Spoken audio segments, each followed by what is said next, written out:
During the last Nintendo Partner Showcase, we were surprised with a new trailer for Hyrule Warriors Age of Imprisonment. While the trailer as a whole was pretty interesting and easily raised my excitement, there was one part in particular that made my jaw drop. At the very end of the trailer, we were shown a brief cinematic of a Zonai construct being assembled somewhere in what is presumably the depths, while an all too familiar tune played softly in the background. The second I heard those notes, I knew that I needed to make a video on it. You know, after the Revali one. You all read the title and saw the thumbnail. Today, we're discussing the potential return of one of the Zelda series' most memorable companions, Fi. Will the Sword Spirit be making a triumphant return, or will she stay slumbering? Let's find out. So before we begin, I feel like it's necessary to give a quick recap on who Fi is, specifically for those who haven't played Skyward Sword or just need a quick refresher. For those of you who don't need a recap, go ahead and skip to the next section marked on the progress bar. Fi is a spirit who was first introduced in Skyward Sword. She was created by the goddess Hylia to reside in the Goddess Sword and assist Hylia's chosen hero in his quest to defeat the Demon King, Demise. Through the course of the game, the Goddess Sword would be bathed in the three sacred flames and blessed by the mortal reincarnation of Hylia, becoming what we know today as the Master Sword. After Demise is defeated and his remains are sealed within the Master Sword, Fi requests that Link end their relationship by putting the Master Sword to rest, as her purpose has been fulfilled. To ensure the total eradication of Demise, Fi enters what she describes as a sleep with no end, but not before thanking Link in a tear-jerking farewell. While this is the last time we see Fi directly in the main series, she does make some indirect appearances. In Breath of the Wild, we see that when Link is nearly killed by the Guardians, a voice within the Master Sword speaks to Zelda, accompanied by Fi's sound effect, and it tells her to take Link to the Shrine of Resurrection.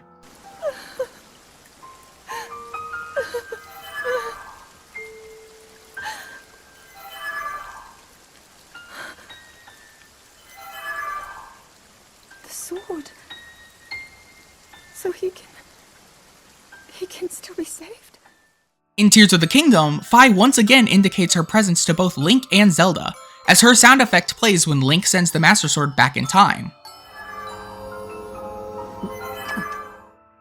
In the memory, A Master Sword in Time, we see that Fi tells Zelda that Link is safe and she traveled through time to find Zelda and regain her strength. How is the Master Sword?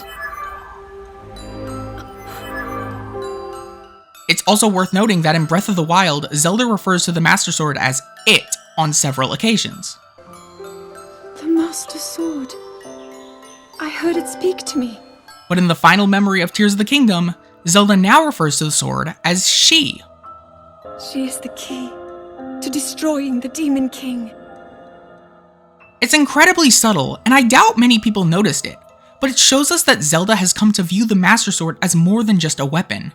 She acknowledges that there is something, or someone, inside it that makes the sword so special. So with that context in mind, let's come back to the Age of Imprisonment trailer. As I briefly mentioned at the beginning, there was a familiar tune that made me raise an eyebrow. Fi's theme. For comparison, here's the music from the trailer.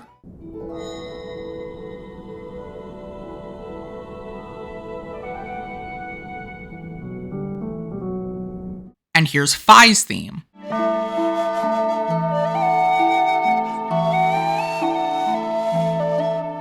The resemblance isn't just close, it's unmistakable. The presence of Fi's theme alongside the brief glimpses of an unknown Zonai construct is clearly the developer's way of telling us that Fi is in some way related to this construct. One might even say that they're linked. Oh, brother, this guy stinks! Terrible joke aside, this begs the question, how are they related? The most popular theory as of right now seems to be that Fi will be the one possessing the construct, and I can't really blame anyone for coming to that conclusion. It would make perfect sense for Fi to lend her aid to Rauru and the sages through the use of a physical body. But why would this be the case? Why would Fi possess the construct? Because she would have the best chance at beating the Demon King. A question that fans have been asking about the Imprisoning War is where the spirit of the hero was when Ganondorf was going on his rampage. We know that due to Demise's curse at the end of Skyward Sword, those with the blood of the goddess and the spirit of the hero will eternally reincarnate alongside an incarnation of Demise's hatred. Yet when Ganondorf rose to power and became the Demon King, no hero rose in the past to defeat him. With no hero, there's no one to wield the Master Sword.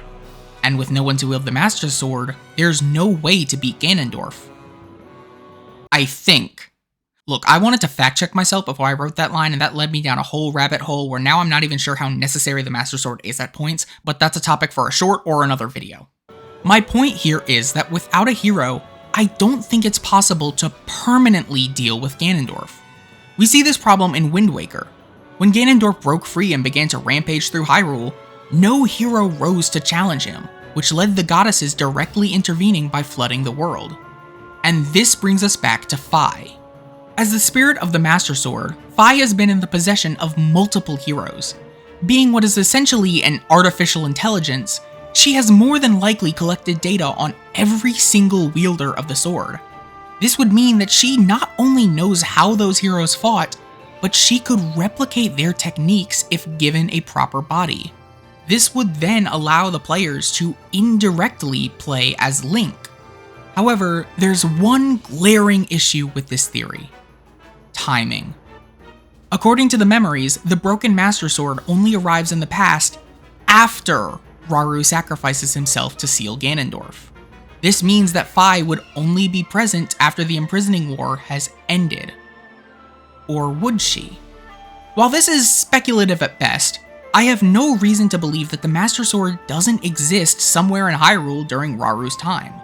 If this is truly the same sword as the one from Skyward Sword, which both Breath and Tears seem to be heavily implying, then logically it would be around at this point in time, resting in a hidden place that no one has found yet. This is supported by the fact that in the memory Critical Decisions, Minoru doesn't recognize the Master Sword. She just refers to it as the sword, unaware of its power to repel evil. Ultimately, we don't have any definitive proof of the Master Sword existing or not existing during this time period, and it's unlikely we'll get any until the game's release or a new trailer.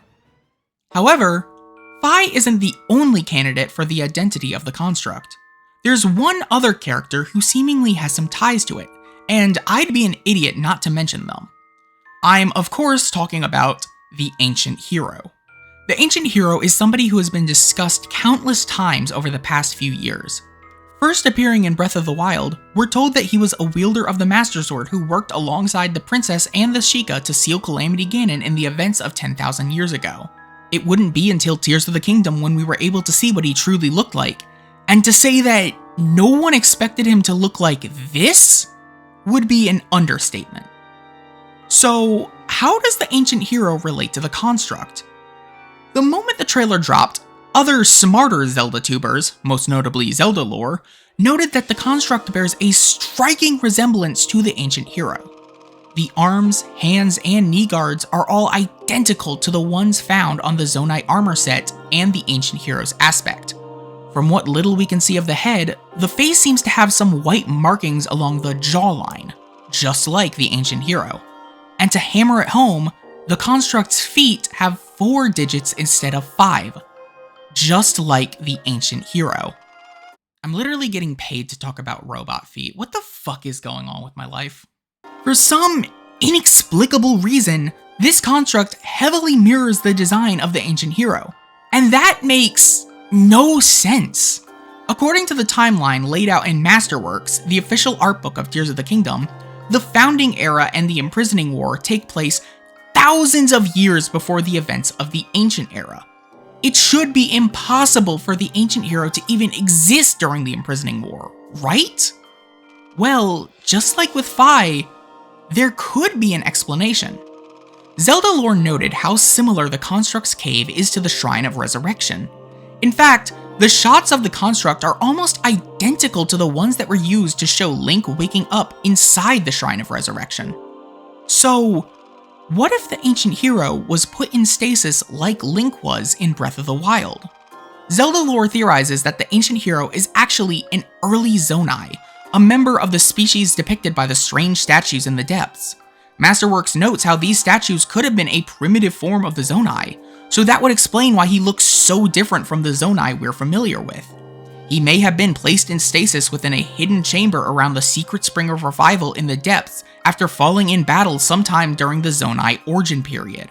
Then, during the Imprisoning War, his chamber is found, likely by Minoru and Zelda. Somehow, seeing that he's a hero from a long, ancient past, they realize they could use his help, but unfortunately, his body is still recovering. So the two of them build a construct for his soul to inhabit while his body rests. This would not only explain why the construct looks like the ancient hero, but also how he goes on to help the ancient Sheikah during the first calamity. I'm telling you guys, Zelda lore is an absolute genius when it comes to this stuff, and if you aren't subscribed to him, you better do it now. This is not a suggestion. This whole theory makes a lot of sense, but it just leaves us with one glaring question. Why Fi's theme? As I mentioned earlier, the use of Fi's theme doesn't feel accidental. It's not here just to invoke nostalgia, it's a deliberate clue for the narrative direction of the game. To have the construct turn out to be the ancient hero and be completely unrelated to Fi would make no sense. But at the same time, the design parallels of the ancient hero are just too notable to write off. So then, where does that leave us? We have evidence to support the idea of the ancient hero and Fi being involved with the construct. There seems to be less evidence for Fi, but the evidence we do have strongly favors her. The ancient hero seems to be the opposite, having more evidence in the appearance of the construct, but none of it feels as explicit as Fi's theme being used. Both interpretations have compelling points in their favor, and honestly, I don't think I can come to a definitive conclusion. What I can say for certain is this: Fi will be involved in Age of Imprisonment. Whether she's directly returning to help fight in the Imprisoning War or just assisting in the construct's creation, we won't know for sure until the game is in our hands. But what do you guys think? Do you think that Fi is inhabiting the construct, or are the connections to the ancient hero just too convincing to ignore?